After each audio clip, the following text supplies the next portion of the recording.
Cet épisode de Travail et moi te fera découvrir l'univers de Lorraine Meyer, directrice artistique devenue autrice féministe. Il aura suffi d'une lecture, celle d'Ainsi soit-elle de Benoît de Groult, pour que Lorraine s'investisse dans le féminisme et décide d'y consacrer sa pratique artistique. Un challenge sur Instagram plus tard, et c'est une évidence, elle doit publier un livre sur le sujet. Ce sera une BD, à la demande de son éditeur, et ça tombe bien, elle a toujours voulu faire de la BD. Depuis ce premier ouvrage, Feminist in Progress, Lorraine a quitté son job corporate et écrit, dessine à plein temps, toujours au service de sa conviction féministe. Un épisode passionnant et sans tabou. Comme d'habitude, on parle de changement de carrière et de choix difficiles. Pas de conseils, pas de solutions toutes faites, pas d'injonctions non plus, mais un récit de vie professionnelle, un parcours, une histoire où puiser ce que tu veux en fait. Je suis Sarah, consultante de carrière. J'accompagne dans leurs projets les femmes qui veulent réussir selon leurs propres termes. Si cet épisode te plaît, n'oublie pas de laisser 5 étoiles ou un commentaire sur ta plateforme d'écoute préférée et de le partager autour de toi. C'est parti!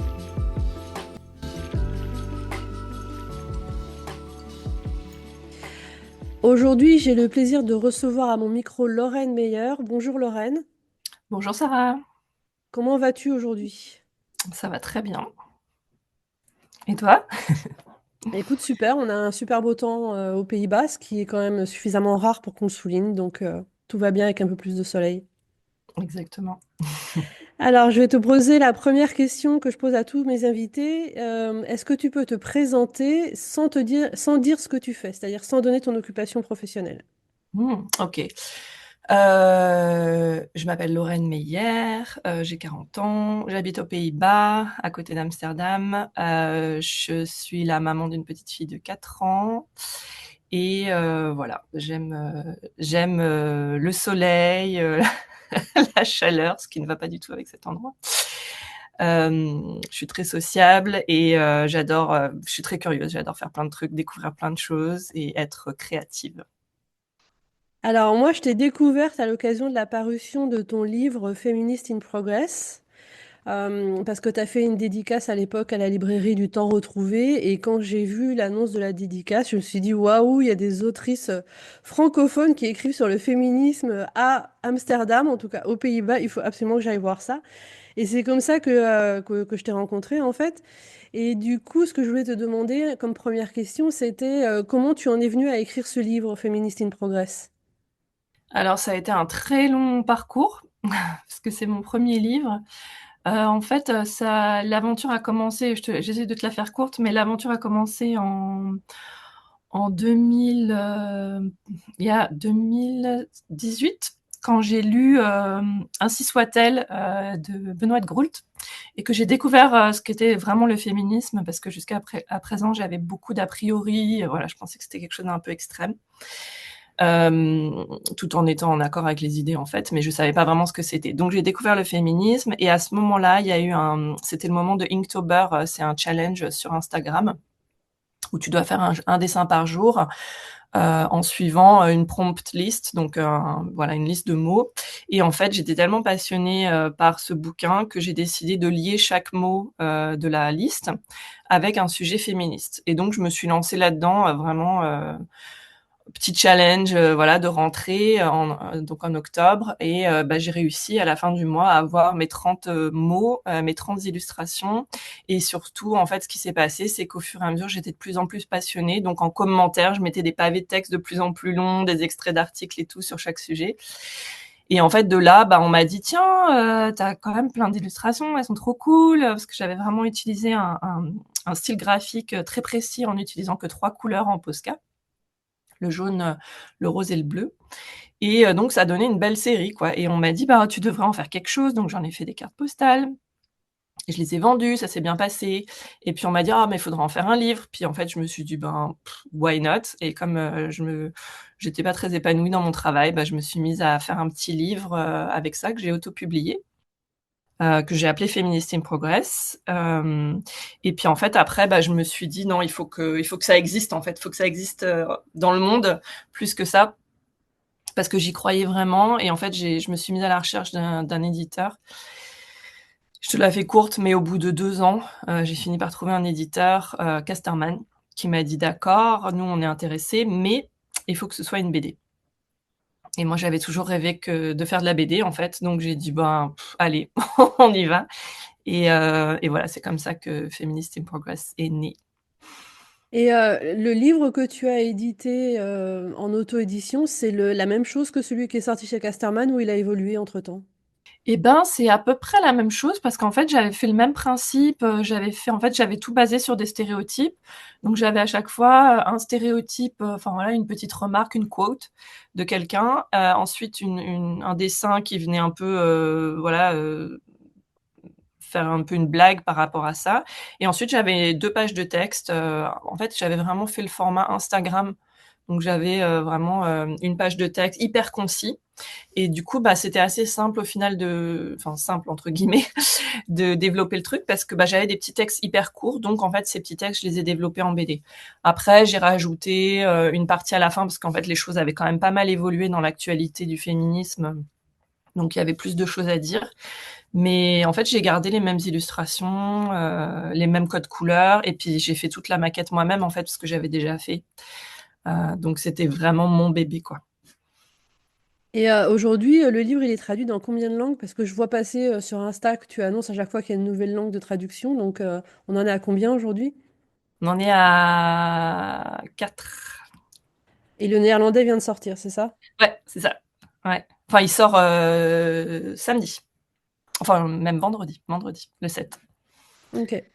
Ouais. Et tu disais, à ce moment-là, quand tu as commencé à réfléchir à tout ça, tu étais pas forcément bien dans ton job. Et donc, quel était ton job à cette époque-là? Ben moi, en fait, je suis directrice artistique dans la pub depuis 2008.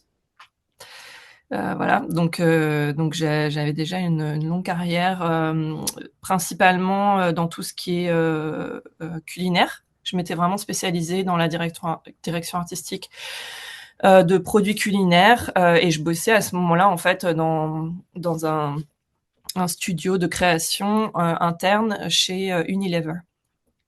Voilà, et je m'occupais de ben voilà de faire les réseaux sociaux, les campagnes de pub pour des marques comme Hellmann's, qu'est-ce qu'il y avait d'autre, Maille, euh, des glaces, enfin vraiment des mayonnaises, des Lipton aussi, enfin voilà plein de marques comme ça qui sont chez Unilever. Et pourquoi tu t'étais spécialisée dans tout ce qui était food, du coup? Bah, parce qu'en fait, j'ai travaillé pendant pas mal d'années, pendant presque 5 ans chez venteprivée.com. À l'époque, ça s'appelait comme ça, maintenant ça s'appelle Vipi en France, qui est donc une plateforme, qui revend en fait, enfin de vente privée, qui revend des produits, voilà, des invendus, de grandes marques, avec des petits événements. Et en fait, ça, c'était, vraiment, un espace de création incroyable, à l'époque. Et je m'étais vraiment éclatée. Et en fait, je m'étais rendu compte que, ben, en fait, j'avais commencé le pôle food à l'époque. Ils avaient commencé à vendre de la nourriture en fait en ligne de petits producteurs français. Et j'avais adoré. Je m'étais éclatée. On avait un studio photo sur place. Donc, en fait, il fallait trouver des concepts hyper rapidement et après, il fallait les shooter. Et donc, en fait, je m'étais vraiment découverte à adorer créer des concepts avec la bouffe, quoi, et en fait, et faire la direction de shooting sur place. Et c'était hyper créatif. Et donc, ben, au fur et à mesure, je me suis vraiment spécialisée là-dedans. Et quand je suis arrivée en Hollande, bah, j'ai bossé directement pour ce genre de choses, en fait, pour Heineken, pour des marques comme Strongbow aussi. Donc, je suis vraiment restée dans cet univers-là. Et en fait, j'adore les shootings culinaires. Et qu'est-ce qui t'a amené aux Pays-Bas à l'origine?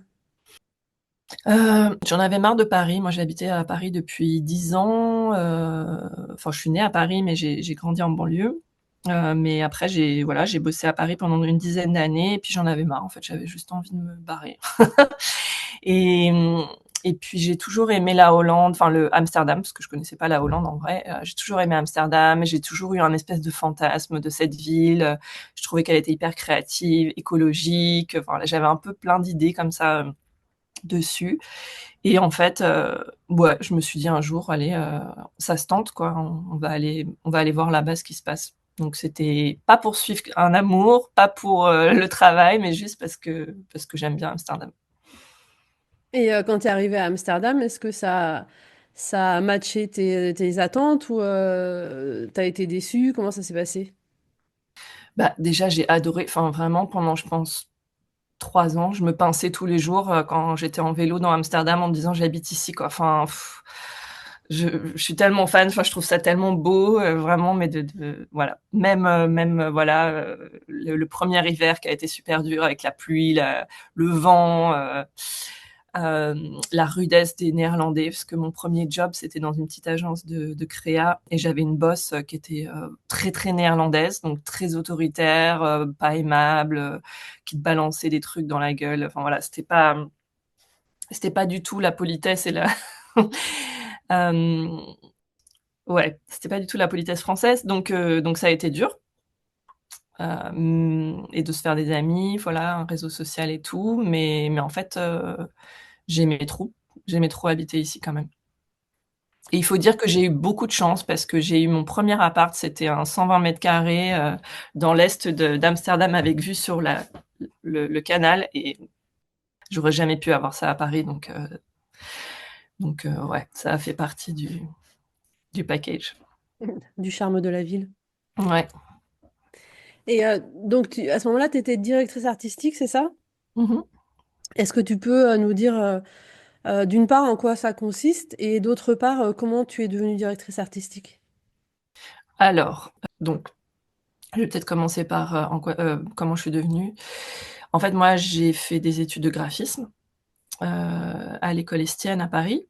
Donc j'ai toujours, en fait, moi j'ai toujours voulu faire du dessin de base. Et puis quand j'étais à Estienne, j'ai essayé de rentrer ça s'appelle la MANA, pardon, le DMA illustration. J'ai raté l'entrée. Et en fait, j'ai été prise en communication visuelle et graphisme. Et en fait, moi, ça m'a parlé énormément parce que c'est créer des images avec des concepts, en fait. Donc, il y a vraiment une stimulation intellectuelle que je trouve hyper sympa de simplifier les choses, simplifier les idées et les transformer en concepts visuels que les gens vont comprendre en un quart de seconde. Et ça, moi, ça m'excite énormément. Enfin, j'adore faire ça. Et j'adore créer des belles images en fait. Donc voilà, et jouer avec les mots, les concepts, les idées, c'était très bien pour moi.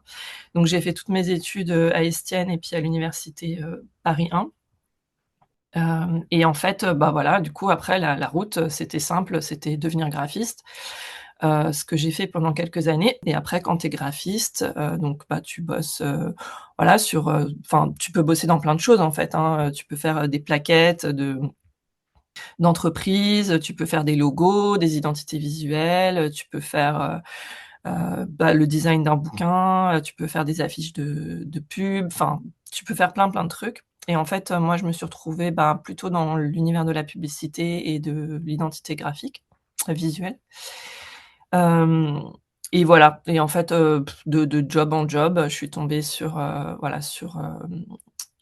vente privée, où là, vraiment, j'ai pu devenir directrice artistique, ce qui veut dire que c'est vraiment assurer l'identité visuelle d'une marque et développer, voilà, bah, une identité forte, un ton, une charte graphique, donc avec des éléments visuels qui vont être récurrents, une typographie, enfin, voilà, des couleurs. Et puis, ben, avoir en fait une idée de ce que va être l'univers de cette marque. Donc, c'est assurer aussi ben, la cohérence de tous les éléments, d'où ben, la présence sur les photoshoots, pour vraiment dire, bah voilà, ma vision, c'est ça. Et donc, c'est vraiment avoir une vision et une idée de ce que la marque représente. Et tu disais que tu as toujours voulu faire du dessin, donc à quel moment, en fait, dans ta vie, tu t'es dit: «C'est vraiment ça que je veux faire»? Ça a toujours été ça. En fait, j'ai toujours fait du dessin en parallèle. J'ai toujours eu un blog dessin, un blog BD à côté. J'ai toujours bossé en parallèle avec des petits magazines, enfin voilà, même dans mon travail de directrice artistique, dès que je pouvais placer de l'illustration, je plaçais de l'illustration. J'ai participé à plein de petits projets. Voilà, j'ai été éditée dans des petits magazines, des choses comme ça, des couvertures de livres. Enfin voilà, j'ai toujours fait ça en fait à côté. J'ai été freelance quelques fois dans ma vie, et du coup, bah, je faisais ça aussi. C'est juste que, bah, j'ai jamais en fait, jusque-là, j'avais jamais trouvé comment vraiment gagner ma vie, enfin gagner ma vie, percer en fait, dans ce domaine-là, en fait. Parce qu'il y a une concurrence énorme en France au niveau de l'illustration, du graphisme aussi, hein. Mais en illustration, tu es encore moins payé, quoi. Mmh.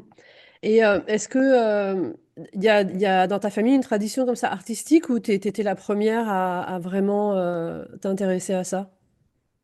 Non, moi je suis le pur produit, de ma famille.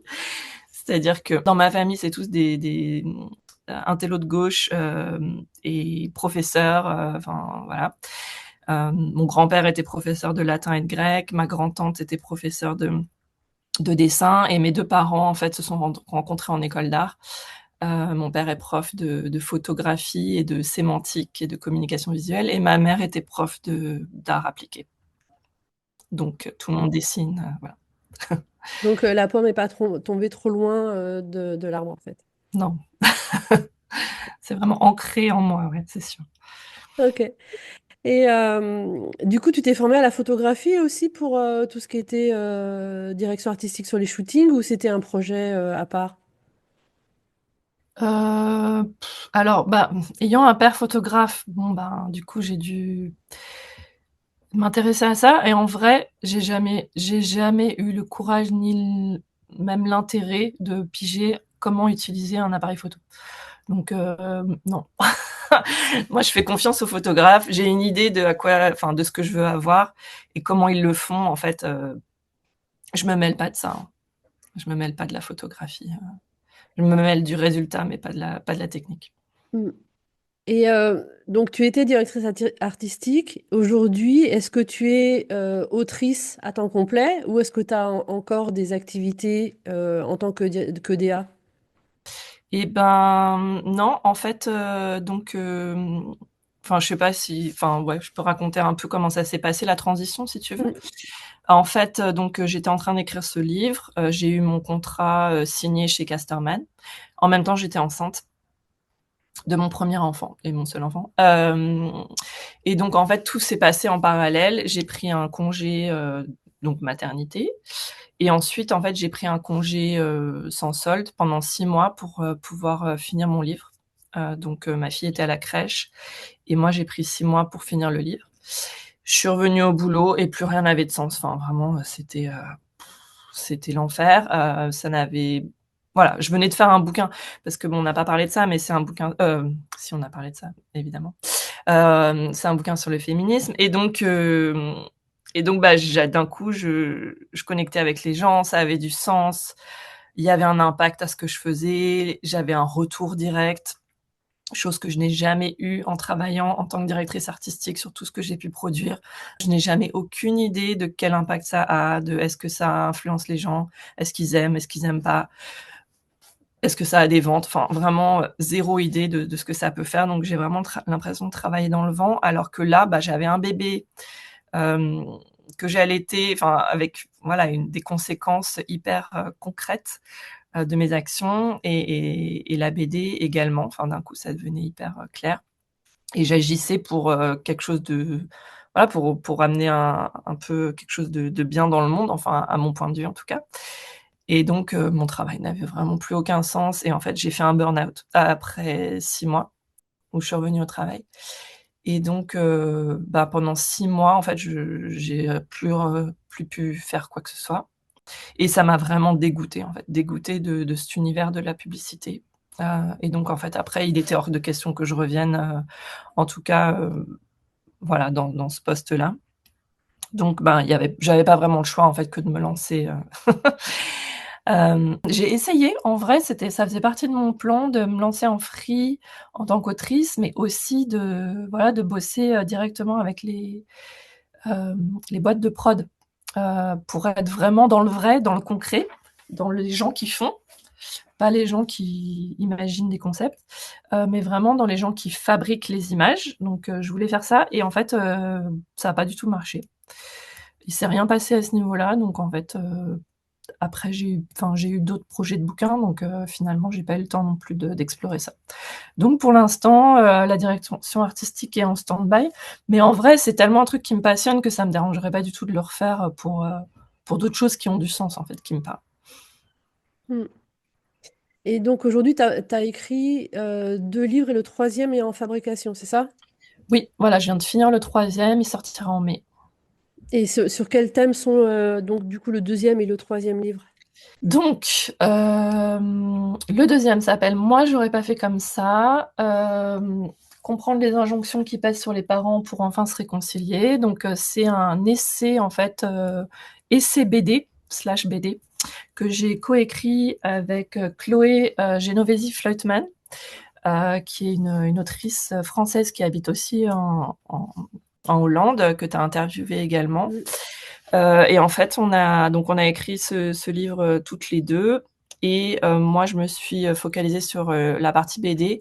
Et en fait, c'est un ouvrage qui vraiment qui parle, en fait, qui analyse et qui rassure un peu les parents, les jeunes parents, sur toutes les injonctions qu'ils vont subir de la part de leur entourage, des médecins, de la société en général, sur comment s'occuper de leur enfant.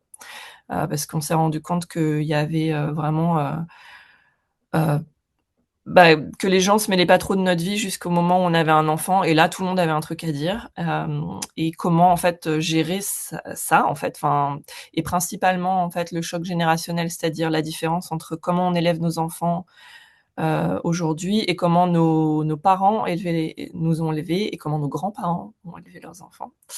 Euh, et voilà, et comment en fait gérer ces conflits générationnels ou pas.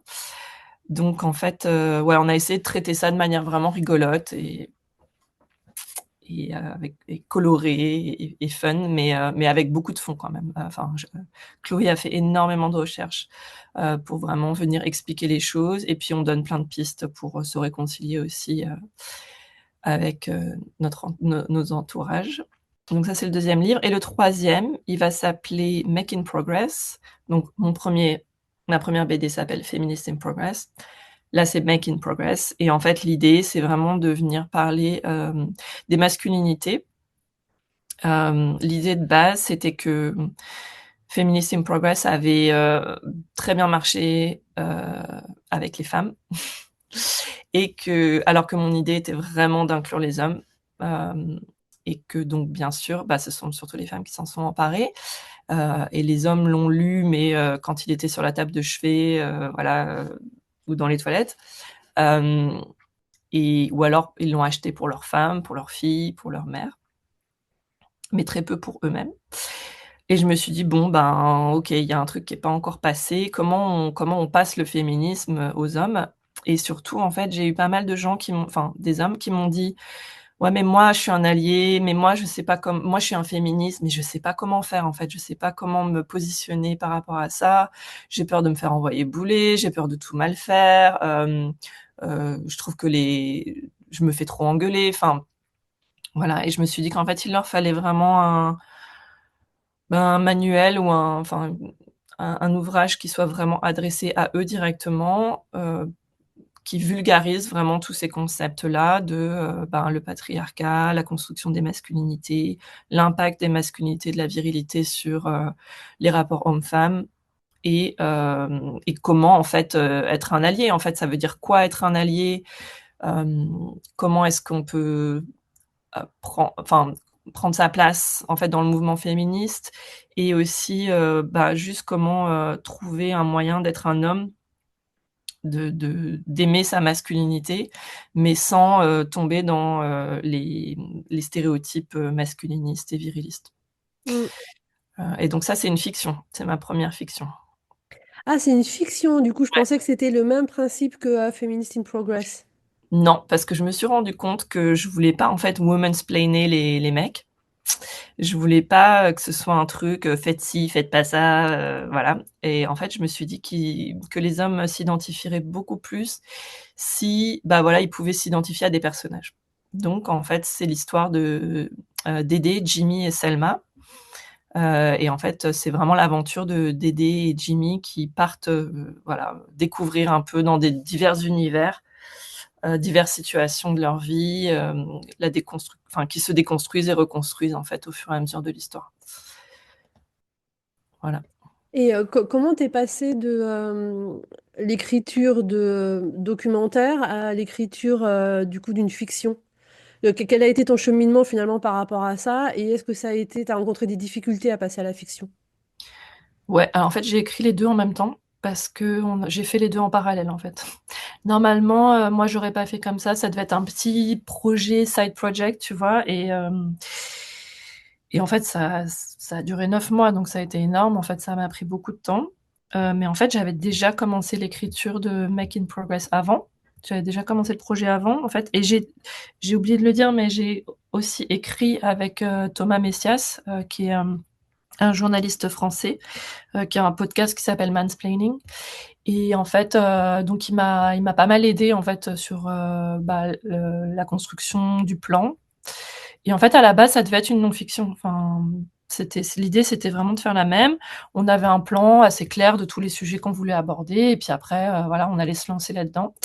Et en fait, quand on a commencé à écrire, je me suis rendu compte que ça matchait pas, en fait, ça allait pas. Et, et je me suis dit, bah, faut écrire une fiction. Mais sauf que moi, j'ai jamais écrit de fiction de ma vie.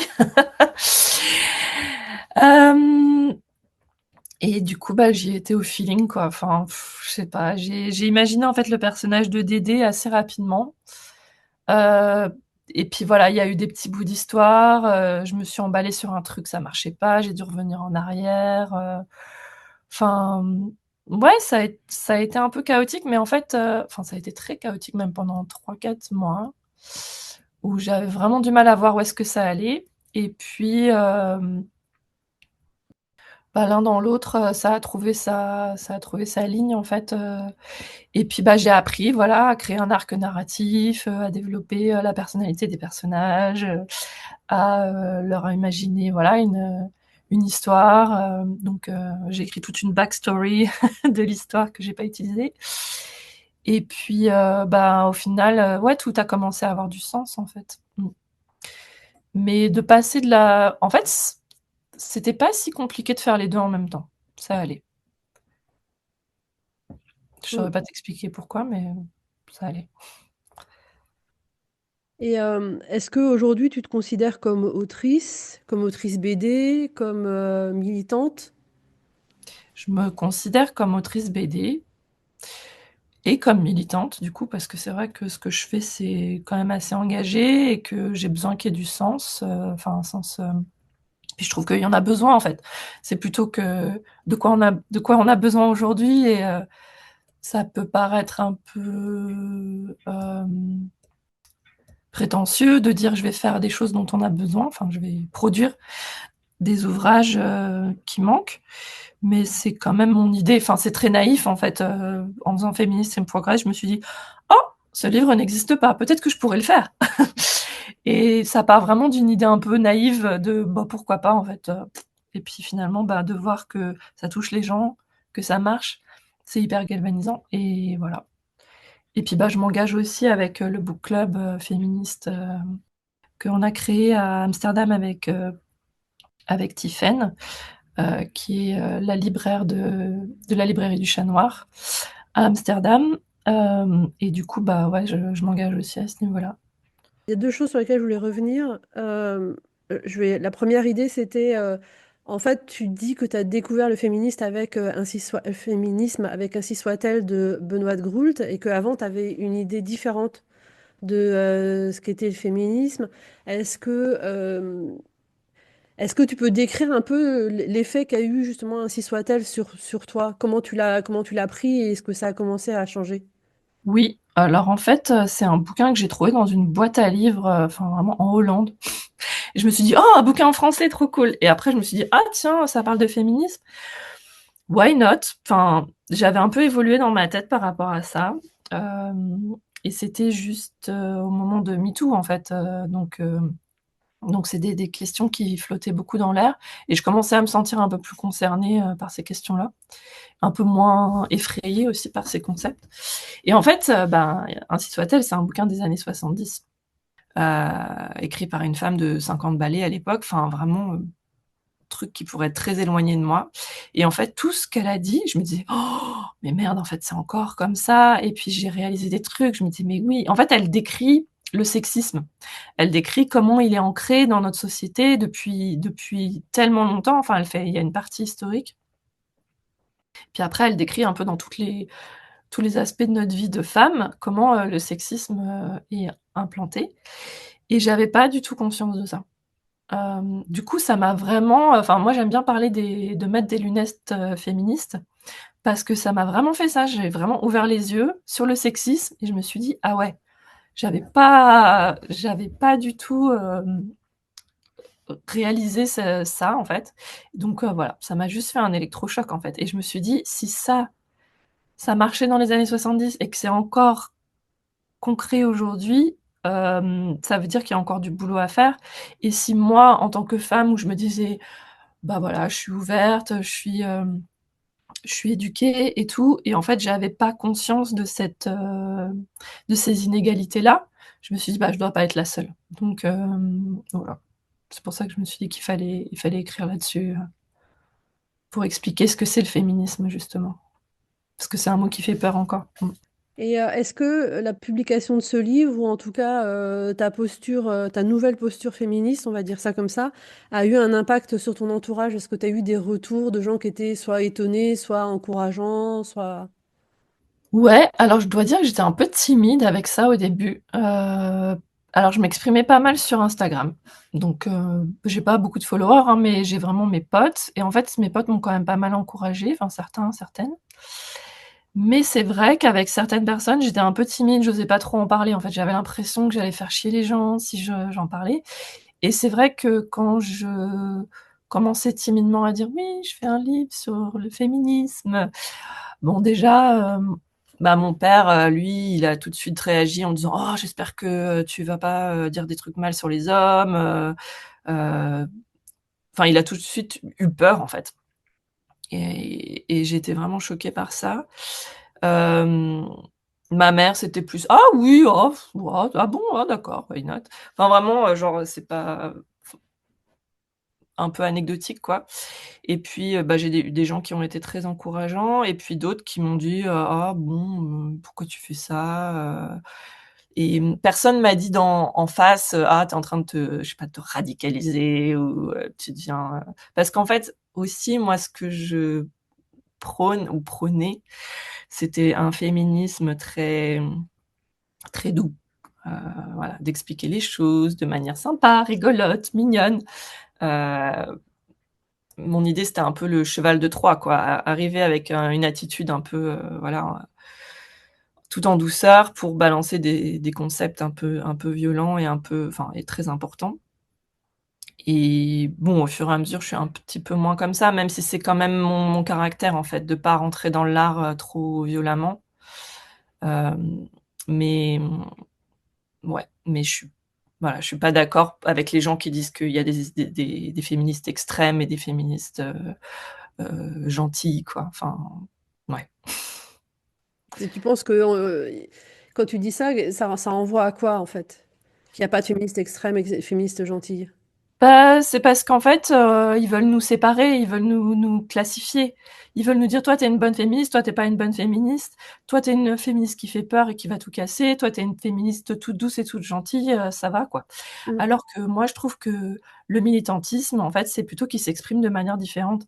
Moi, j'ai ma manière d'exprimer mon militantisme, et je suis hyper respectueuse de celles qui ont le courage, d'aller, manifester, d'aller faire des actions, de même de faire des actions un peu, plus violentes, parce que bon, oh là là, c'est pas de la violence, enfin, comparé à ce que les femmes se prennent dans la gueule, au quotidien, la violence qu'elles subissent, enfin, il y a rien qui peut être aussi violent que ça, de la part des féministes, donc je voilà. Mais ouais, je veux pas, enfin, il y a un truc qui me gêne, moi, dans le féminisme, c'est de séparer les féminismes et de dire, il y en a un comme ci, un comme ça. Vous êtes de quel bord? Moi, je suis du bord féminisme global. Enfin, vraiment, j'aime pas trop parler, ni penser, ni parler de ça, parce que j'aime pas les guerres internes et je trouve que ça dessert le sujet, en fait. Il y a plein de manières d'exprimer le féminisme et sur tous les tons, en fait, c'est très bien. Mmh. Et l'autre chose sur laquelle je voulais revenir, du coup, c'est plutôt par rapport à ton parcours. Tu as dit tout à l'heure, après ta formation, bah, en fait, la voie toute tracée, c'était la direction artistique. Donc, en gros, il y avait pas de questionnement. Tu avais fait la formation, tu es rentré dans la vie professionnelle et tout allait bien. Et quand tu es revenu de ton congé maternité et de ton congé sabbatique, du coup, plus rien n'avait de sens. Et est-ce que c'est la conjonction maternité plus création du livre, tu penses, qui a créé cette prise de conscience? Ou est-ce que s'il y avait eu que l'un des deux, alors c'est un peu, toi, tu es obligé de réfléchir comme si les choses s'étaient passées différemment, mais est-ce que s'il y avait eu que la maternité ou que le livre, tu penses que le choc aurait été le même? Bah, en fait, la prise de conscience, elle est arrivée avant ça. C'est-à-dire que ça faisait déjà des années que je voyais mon environnement de travail se dégrader, que je voyais que les choses avaient de moins en moins de sens, que le corporate, me donnait des boutons, que enfin vraiment, ça faisait des années que je voyais les choses, ouais, se dégrader et que j'avais de moins en moins de liberté et de fun, dans mon travail, en fait et que je pouvais de moins en moins ignorer, bah, la futilité de ce que je faisais, en fait. Donc j'avais cette conscience très forte, en fait, avant même de faire le livre et d'avoir un enfant. Mais c'est vrai que, bah, du coup, prendre un congé maternité et faire un livre, ou enfin, l'un ou l'autre, en fait, ça me donnait une pause dans mon travail et du coup, ben, en fait, tu sais, quand tu es dans un travail, voilà, ça se passe à peu près bien, tu gagnes ta vie correctement, tu essayes de pas trop te poser de questions, tu essayes juste d'avancer jour après jour et de supporter, en fait et tu te dis tu as peur, en fait, tu as peur de sortir de ça parce que tu te dis: «C'est quoi, si je sors de là, bah, j'aurai plus de travail, j'aurai plus de, mmh, de revenus» et donc ça fait vraiment peur de sortir de son confort, même si ce confort-là, c'est pas du confort, en fait, c'est hyper désagréable. Donc en fait, n'importe quel élément qui aurait cassé cette, routine-là, je pense aurait déclenché la même chose. Faire un enfant, c'est quelque chose qui donne un sens incroyable à ta vie. Faire un livre sur un sujet qui te passionne et qui a un impact social, c'est quelque chose qui donne énormément de sens à ta vie. Donc les 2 en fait, auraient eu le même effet, je pense. Après, il se trouve aussi que comme mon livre a été bien reçu, j'ai tout de suite reçu en fait, j'ai reçu des propositions pour faire d'autres trucs et ça m'a donné un élan, en fait, de confiance en moi où je me suis dit: «Hey, peut-être que ça peut être ma carrière maintenant, quoi» et voilà. Et comment est-ce que le fait que, parce que du coup, tu as eu une petite fille, est-ce que le fait que ça soit une fille, justement, a joué un rôle dans dans ton appréhension du féminisme? Non. Non, c'est plus le fait d'être maman. Ça change beaucoup de choses, quoi. Enfin, la répartition des tâches dans le foyer, la relation de couple, la charge mentale, enfin, t ouais, ça a eu un impact. La perception aussi de changer de statut, de devenir une maman, d'un coup, tu es plus la même, enfin, les gens voilà, te renvoient une autre image. Tout ça, ça m'a beaucoup ouais, ça a beaucoup changé de choses, mais le fait que ce soit une fille, non, parce qu'en fait, j'avais déjà bien réfléchi à tous ces concepts-là, donc j'ai essayé de mettre en place les choses, plus ou moins. Ouais. L'autre jour, tu as fait un post Instagram, je crois, dans lequel tu disais, on peut s'engager en tant que féministe et avoir des idées claires sur le sujet, etc. Mais du coup, comment on incarne ça dans notre vie de famille, en fait? Est-ce qu'on vraiment on met ça à plat avec nos partenaires? Est-ce que c'est aussi clair que ça pour tout le monde, etc. Est-ce que c'est une question que tu te poses souvent ou c'était l'effet d'un événement ou d'un truc qui te passait par la tête? Bah, non, c'est juste la question la plus récurrente que j'ai avec toutes mes copines qui sont mamans, quoi. C'est, on est féministes et après comment on applique ça dans notre vie de famille? Parce qu'on est, hétérosexuels, pour la plupart, donc avec un homme cisgenre. hétérosexuels aussi, pour la plupart. Du coup, bah, on est au cœur du sujet, en fait, des inégalités et comment, en fait, on gère ça. Enfin, on a beau en discuter dans le book club, et s'offusquer et tout, à la maison, comment ça se met en place, en fait? Et on n'a pas forcément des conjoints, qui sont, aussi ouverts au sujet que nous. Donc, en fait, c'est vraiment le sujet récurrent, quoi. Et on avait fait d'ailleurs un book club sur les hommes féministes. Et je sais que, enfin, j'y étais pas malheureusement parce que c'est mon sujet préféré dans la vie. Mais, mais je sais que, bah, apparemment, c'était assez déprimant comme soirée, quoi. Il y avait pas, il n'en était pas ressorti des choses très positives. Donc, après, moi, j'ai quand même la chance d'être avec quelqu'un de très ouvert à tout ça, que je challenge énormément. Enfin, je vais lui poser des questions. Mais c'est vrai qu'il y a des limites, quoi. Enfin, tu peux pas être tout le temps à titiller ton partenaire et lui dire, et ça, et ça, tu penses quoi? Et ça, pourquoi tu fais ça? Donc, à partir du moment où, bon, t'as un quotidien qui marche à peu près et que t'es à peu près contente, je trouve que c'est OK. Mais c'est vrai que ouais, c'est une question infinie, de comment intégrer nos partenaires à ces questionnements, quoi. Et est-ce que ton prochain ouvrage est déjà en chantier? Le prochain, j'ai pas commencé parce que j'étais complètement accaparée par finir celui-là. Mais le prochain, ce sera sur les femmes scientifiques, enfin l'histoire des sciences. Ah, j'arrive jamais à me rappeler du titre. Oh, bon, c'est pas moi qui l'ai écrit, du coup. Euh, je l'ai écrit avec une histoire. Enfin, c'est une historienne qui l'a écrit, et moi je vais juste illustrer. Donc ça sera sur les femmes scientifiques. Et ça paraîtra chez Casterman en 2026 normalement.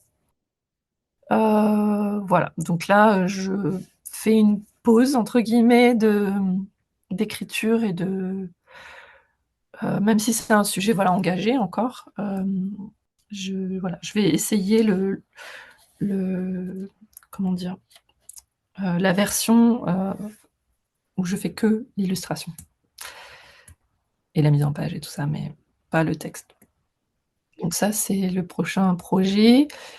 Et puis j'aimerais beaucoup faire un projet avec Élodie Pinel et ses comparses qui ont écrit un livre qui s'appelle Pour en finir avec la passion. Et elles aimeraient bien l'adapter en BD. Et c'est un projet qui me plaît beaucoup.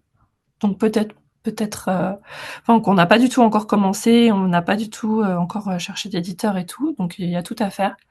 Mais j'aimerais beaucoup travailler là-dessus parce que c'est en gros une analyse des œuvres classiques de la littérature, qui met en valeur le fait que la passion est toujours décrite comme violente, euh, destructrice, qui fait mal, et que c'est là-dessus que se basent en fait beaucoup de fantasmes de relations, surtout pour les jeunes filles, et avec un énorme élan en ce moment avec la dark romance qui décrit en fait des relations avec des situations de domination, de pouvoir, de femmes voilà potentiellement maltraités, d'hommes toxiques, ténébreux, mystérieux, mais très toxiques en fait. Et voilà, et j'aimerais beaucoup travailler sur ce sujet parce que je trouve que ça pourrait aider énormément les jeunes filles à démêler un peu voilà, leurs attentes en fait, à modérer leurs attentes en amour et de pas tomber sur ouais, dans ce piège en fait d'être attiré par la violence et l'irrespect, enfin voilà, des choses comme ça. Donc ouais, j'aimerais bien bosser là-dessus, entre autres. Et c'est quoi le autre du coup? Oh, j'ai plein d'autres projets, j'ai plein d'autres idées. J'aimerais bien faire une fiction aussi, vraiment. Mais c'est vraiment les relations hommes-femmes qui m'intéressent le plus, donc voilà. Mais ouais, j'aimerais bien aussi écrire une fiction un jour, et peut-être aussi un livre sur ma grand-tante, qui a une Pourquoi c'est vie ta incroyable. grand-tante? Ouais. Ouais, ma grand-tante qui était prof de dessin et qui est restée, enfin, qui a jamais été mariée, qui a jamais eu d'enfant, qui a voyagé toute sa vie partout dans le monde, qui était hyper, curieuse, qui lisait énormément, qui a été très indépendante, qui m'a énormément inspirée et qui a eu plein d'histoires, d'amour, incroyables, voilà et du coup, voilà, elle a une vie, passionnante. Elle est décédée il y a 2 ans et enfin il y a 1 an et demi et du coup, j'aimerais beaucoup lui rendre hommage en faisant une BD sur sa vie. Mais bon, pareil, ça va être dans 10 ans ou 15 ans, je pense. Et comment se passe du coup, ton quotidien de d'autrice? Parce que tu pas tu quitté finalement un monde corporate où tu avais des horaires corporate, on va dire, une structuration de ton temps qui était faite par l'entreprise et quand tu es devenue autrice, comment tu as, organisé ton temps en ayant un enfant en bas âge, voilà, comment ça s'organise? Comment ça se passe? Bah, en vrai, ça change pas grand-chose parce que, je travaille, les horaires de bureau, quoi. Donc le seul truc qui est chiant, c'est que j'ai plus de collègues et ça me manque. Heureusement, quand j'ai travaillé avec Chloé, bon, bah, on se voyait régulièrement, on se voit encore régulièrement pour bosser ensemble, mais c'est vrai que d'aller au bureau, de changer d'air, en fait, parce que je travaille à la maison, ben, ça me manque. Mais sinon, ben, non, je bosse de, 9:30 à 17:00, 17:30, quoi. Un peu le soir, un peu le week-end des fois, mais vraiment pas tant. Ouais, enfin pas tant. En vrai, c'est pas vraiment vrai parce que je bosse pas mal le soir et aussi des fois le week-end, mais le week-end, c'est vraiment la vie de famille et voilà. Après le truc, c'est que, j'ai eu des heu, je bosse, 5 jours par semaine alors que quand j'étais salariée, je bossais que 4 jours par semaine et j'avais 1 jour pour justement travailler sur mes illustrations, voilà. Donc maintenant, c'est 5 jours et donc mon partenaire doit s'occuper de notre fille, ben, 1 jour en plus enfin, parce qu'elle va à la crèche que 4 jours. Donc il l'a, tous les vendredis, quasiment depuis qu'elle est née. Et moi voilà, je fais pas ça ou je le fais le week-end. Mais non, sinon, même vie. Mmh. Et comment parce que du coup, tu as un travail, enfin, j'imagine quand tu étais directrice artistique aussi, peut-être qu'il y avait ce côté, inspiration qui jouait un rôle, je sais pas trop, mais aujourd'hui, il faut que, enfin, tu vis de ta propre production d'idées, en fait. Et est-ce que c'est quelque chose que tu arrives justement à canaliser dans ton temps de travail ou est-ce que c'est quelque chose qui surgit à des moments où tu préférais que ça n'arrive pas finalement? Mmh, en fait, ce qui a nourri, bah, Feminism in Progress, c'était d'écouter énormément de podcasts, de lire des BD sur le sujet, de lire des livres, d'en discuter avec mes potes et en fait, bah, du coup, j'ai toujours fait ça. Enfin et c'est comme ça que les idées viennent. Hem Et donc, ben, aujourd'hui, ce qui m'embête, c'est que quand je lis enfin, j'ai une pile de livres, à côté de mon lit de voilà, d'essais, de machin et ça m'emmerde vachement de lire des essais. J'ai pas j'arrive pas à faire ça. Pas trop en tout cas, donc c'est que je dois lire pour le boulot, quoi. Maintenant, c'est pas pour le plaisir, c'est pour le boulot, donc j'essaye au max d'écouter des podcasts ou en faisant autre chose, hem ou de lire des BD sur les sujets qui m'intéressent ou de regarder des séries, des documentaires et tout et quand je lis des essais, c'est assez rare ou enfin, c'est vraiment sur un sujet qui va vraiment me passionner. Hem, mais du coup, chaque minute de mon temps libre est, est-ce que je pourrais pas travailler et chercher et étudier la question, en fait? Et surtout que, bah, sur les sujets comme le féminisme et les masculinités, l'offre est infinie. Il y a toujours un truc que j'ai pas vu, donc tu vois, le soir, je pourrais regarder une série débile et je suis là: «Ah, peut-être je pourrais regarder un reportage sur les masculinités en ce moment», machin, bref. Donc ouais, bah, c'est comme ça, quoi. Mmh et c'est et ce que j'ai pas dit avant, c'est que ce qui a changé dans ma vie, c'est qu'avant je gagnais bien ma vie, maintenant je gagne très, très mal ma vie. Voilà, ça c'est, et je travaille beaucoup plus. Mmh. Tu gagnes très très mal ta vie, mais tu gagnes quand même ta vie? Ou c'est vraiment très compliqué? Non, je gagne quand même ma vie, mais vraiment, en mode, moins que le SMIC, quoi. Ouais, donc c'est le choix, Après, quelqu'un m'a dit: «Oui, ça met 5 ans pour arriver à gagner sa vie dans la BD», donc peut-être que ça arrivera, peut-être que ça va s'arrêter du jour au lendemain, j'en sais rien. L'avenir est assez incertain à ce niveau-là, mais bon, voilà, j'essaye de pas trop y penser. Et est-ce que, justement cet aspect, financier, il impacte, la vision que tu as de ton métier? Ou est-ce que parce que là, tu viens de dire: «J'essaie de pas trop y penser», mais Mmh. c'est une pensée qui peut être assez intrusive, en fait, le fait de se dire: «Je gagne pas exactement ce dont j'ai besoin». Donc du coup, est-ce que tu laisses ça impacter ton métier ou est-ce que tu arrives vraiment à le mettre de côté et à te concentrer sur ce que tu veux créer? Non, j'arrive vraiment à me concentrer sur ce que je veux créer, hem, parce que la passion est plus grande que la la peur. Et que pour l'instant, j'ai des économies, donc bon, je me dis: «Ça va, j'ai quelques années pour voir venir». Non, le truc qui me fait peur, c'est de pas être indépendante. Je veux pas du tout dépendre de mon mec, en aucun cas, financièrement. Hem, donc ça me fait peur parce que je me dis: «Ben, quand tu es freelance, voilà, je sais pas si on se sépare ou s'il est décédé, j'en sais rien. Est-ce que je pourrais garder la maison? Est-ce que je pourrais, subvenir aux besoins de ma fille?» Enfin, tu vois, des trucs comme ça, quoi, où tu as des espèces de crises d'angoisse au milieu de la nuit, sur des sujets comme ça.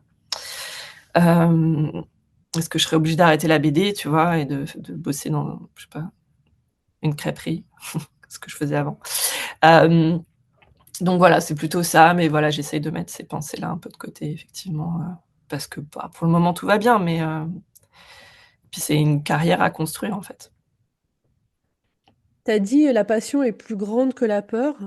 Mmh mh. Comment tu ressens ça au quotidien, du coup, justement, la passion? Bah, c'est que déjà, je suis hyper contente d'aller au travail tous les jours, contrairement à la majorité des gens que je connais. Hem, j'ai, voilà, des conditions de travail qui sont hyper chouettes, parce que c'est moi qui décide et que je bosse avec des gens que j'apprécie vraiment bien. Hem et puis que c'est que des sujets qui me passionnent aussi, donc enfin, en fait, je suis contente, quoi. Je suis contente même s'il y a des trucs angoissants, il y a des trucs qui font peur, il y a des trucs qui stressent vachement. Les deadlines, c'est, voilà, je me fais mal, partout à cause de ça, mais bosser, ouais, de dessiner 8 heures par jour, des trucs comme ça.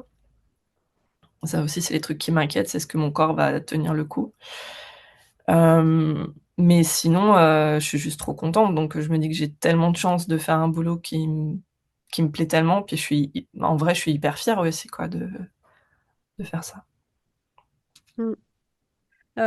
Dans un épisode qui est pas encore sorti, enfin qui sort vendredi là, j'ai interviewé, Catel Chevalier qui est artiste, chanteuse et elle dit, «Je vis de ma passion et ça n'a pas de prix». Bah, ça a un prix quand même, hein. Le prix de pas pouvoir partir en vacances, quand tu veux, là où tu veux, le prix de pas pouvoir faire garder ton enfant, autant que tu voudrais, pourrais, enfin, de pas pouvoir te loger correctement des fois, enfin, ça quand même, ouais, ça dépend comment tu es entouré, quoi, mais mmh. Non, je trouve qu'on fait trop, on fait dans le milieu artistique, on dit trop souvent: «Oh, c'est OK, vous vivez de votre passion, vous êtes trop contente de faire ce que vous faites tous les jours», donc en fait, on élude la question de l'argent et je suis pas du tout d'accord avec ça. Enfin, l'argent, c'est hyper important pour être bien, hem, pour être serein, pour avoir un quotidien confortable, pour créer aussi, donc en fait, je trouve que c'est trop souvent un prétexte pour mal payer les gens. Hem et que trop souvent les gens acceptent aussi, et c'est normal, hein, quand tu es jeune, que tu veux, je sais pas, être illustratrice et qu'on te propose de faire des illustrations, contre, de la visibilité. Ben, moi je l'ai fait, hein, enfin c'est clair, mais ça donne pas une bonne image de notre métier. Enfin ça nous comment dire? Ça nous donne pas l'air très sérieuse et ça nous fait pas nous respecter, en fait.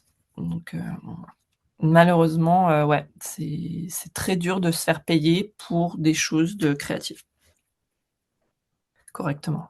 Mmh. Et en Hollande, ce que je disais à mon mec hier, je lui disais: «Franchement, Je me dirais même limite qu'il faudrait qu'on déménage en Belgique ou en France pour que je puisse avoir un statut correct, en fait, pour que je puisse, toucher, ben, le chômage. Une assurance santé si jamais, je peux plus dessiner, si jamais, ma main droite, fonctionne plus. En Hollande, il y a aucune, enfin, il y a des choses, mais pas mises en place par le gouvernement. Donc, il y a pas de soutien, en fait, au statut freelance.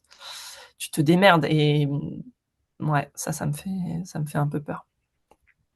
Mmh.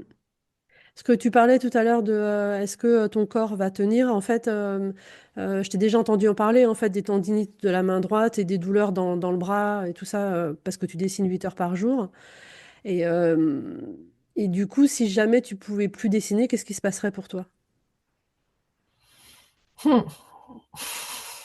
C'est chaud. Je sais pas du tout, en fait. Je pense que j'écrirais à la place ou je sais pas, j'en sais rien.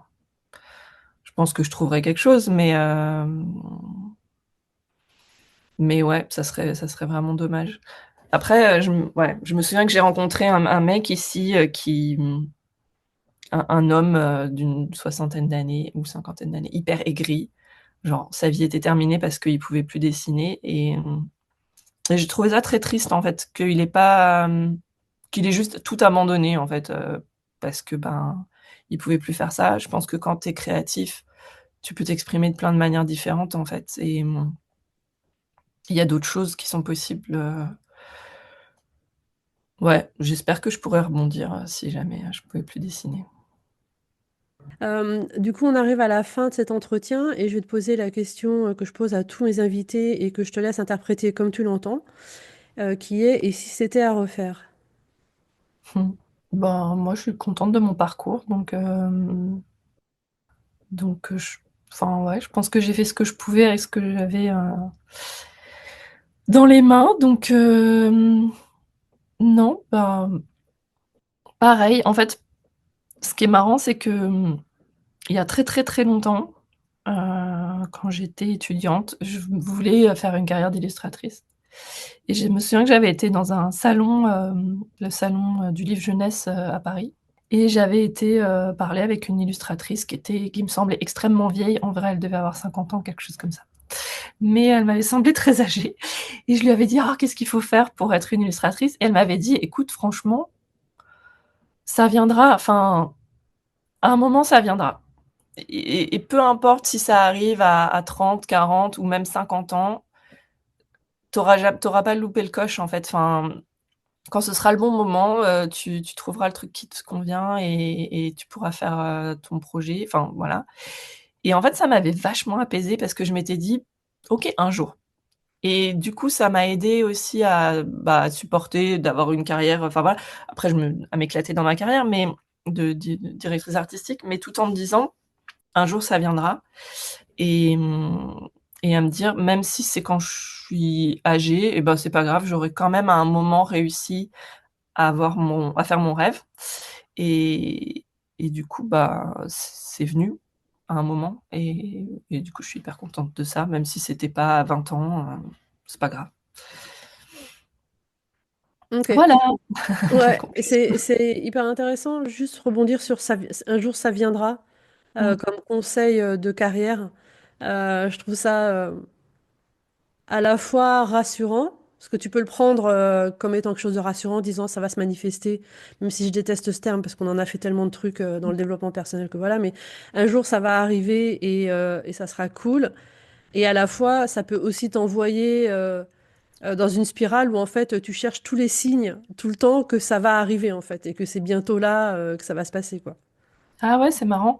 Non, moi ça m'a pas fait ça, ça m'a donné plutôt la niaque de me dire: «En fait, te mets pas la pression de il faut que ça arrive maintenant, fais ton chemin tout en gardant ça en tête, en fait et quand tu le sentiras et ben, il y a un truc qui va, alors c'est pas un alignement de planètes parce que enfin ça on pourrait dire ça, mais c'est plutôt la maturité, en fait, de quand j'aurai assez travaillé, que je me sentirai prête et que ce sera le bon moment dans le monde aussi. Enfin, tu vois, par rapport aux choses qui se passent, par exemple, moi, c'est là, ça se passe grâce au féminisme, mais parce qu'avant, j'avais pas trouvé quoi raconter, en fait. Enfin, juste, j'avais pas la maturité pour ça.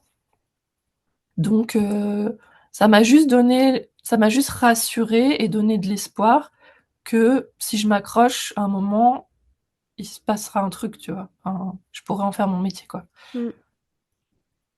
Et tu as dit: «Ouais, j'ai travaillé» et du coup, c'est la maturité et ça aussi, c'est intéressant parce que trop souvent, dans les carrières, heu, les gens pensent que quand ça les choses doivent arriver, elles arriveront, mais en fait, ils mettent pas le travail en face de ça.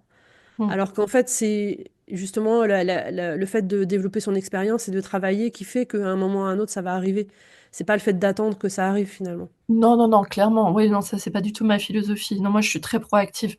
Mais tu vois, par exemple, il y a des moments où j'ai participé à des concours d'illustration pour des magazines et où c'est ma copine qui avait été prise et où du coup, ça a lancé sa carrière. Et ben, franchement, ça fait chier. Tu te dis, tu as les boules, quoi, parce que ça aurait pu être ton moment, ça aurait pu être Mmh, là.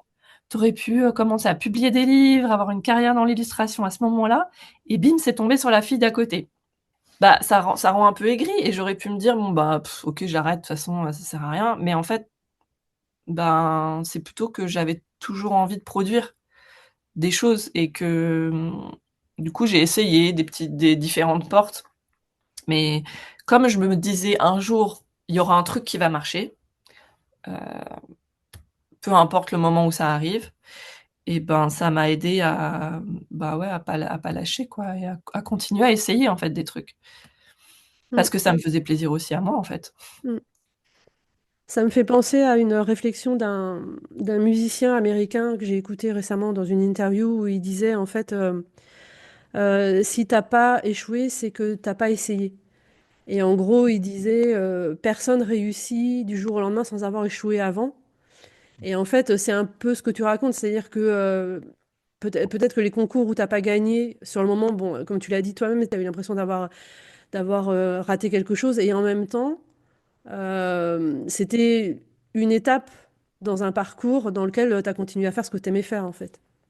Ouais, mais c'est dur à voir sur le moment que c'est une étape et je suis pas d'accord sur, il y a des gens qui échouent pas, en fait. Il y a des gens, enfin, j'entends parfois, en tout cas dans mon domaine, il y a des gens, ils sortent de l'école, alors peut-être qu'ils échoueront plus tard, hein, mais ils sortent de l'école et bim, leur, projet d'école, est publié et ensuite, bah, c'est la porte ouverte à une carrière entière, dans le milieu de l'illustration. Enfin, tu vois, il y en a des histoires comme ça, mais il y en a à la pelle, quoi. Donc ça peut rendre aigri quand toi, tu essayes, puis ça marche pas. Tu dis: «Est-ce que je suis assez bonne? Est-ce que voilà, est-ce que ça sert à quelque chose que je continue?» Tu vois? Mais après, ouais, ça dépend de à quel point tu as envie, en fait. Et je dis pas que, c'est, si tu veux, tu peux, tu vois? Parce que ça, c'est aussi, bon, heu, mais moi, j'ai un peu cette philosophie-là pour moi-même. Je l'applique pas aux autres, mais pour moi-même, oui. Mmh. Ouais. Je rebondirais bien rapidement sur, il y a des gens qui n'échouent pas. Je pense qu'il y a des échecs qu'on ne voit pas. Mais Mmh. je suis pas complètement sûre qu'il y ait des gens qui n'échouent jamais, en fait. Mais bon, Après, ils échouent peut-être dans d'autres domaines, tu vois? ouais. C'est complètement un autre débat du coup et Ouais. sur la philosophie de, quand on veut, on peut, je suis assez d'accord avec toi. En gros, c'est une philosophie de merde si tu l'appliques aux gens en mode, «Si tu y arrives pas, c'est de ta faute» Mmh. et en revanche, on peut,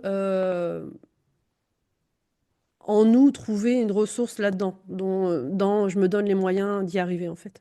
Ouais. Ouais, moi, ça a vraiment été comme ça toute ma vie. C'est-à-dire que je me suis toujours confrontée à, «J'ai peur, mais j'y vais quand même», un milliard de fois et en fait, à chaque fois, j'ai eu ce que je voulais. Enfin, j'ai réussi à force de volonté, tu vois, à bouger à Amsterdam, enfin voilà, à chaque fois il y avait après je me pa parce qu'aussi je me focus pas sur les échecs et parce que je me focus pas sur, est-ce que c'est exactement ce que je voulais parfaitement, le truc, voilà, je me dis: «Bah, j'ai réussi, je suis contente, OK, allez prochain prochain challenge».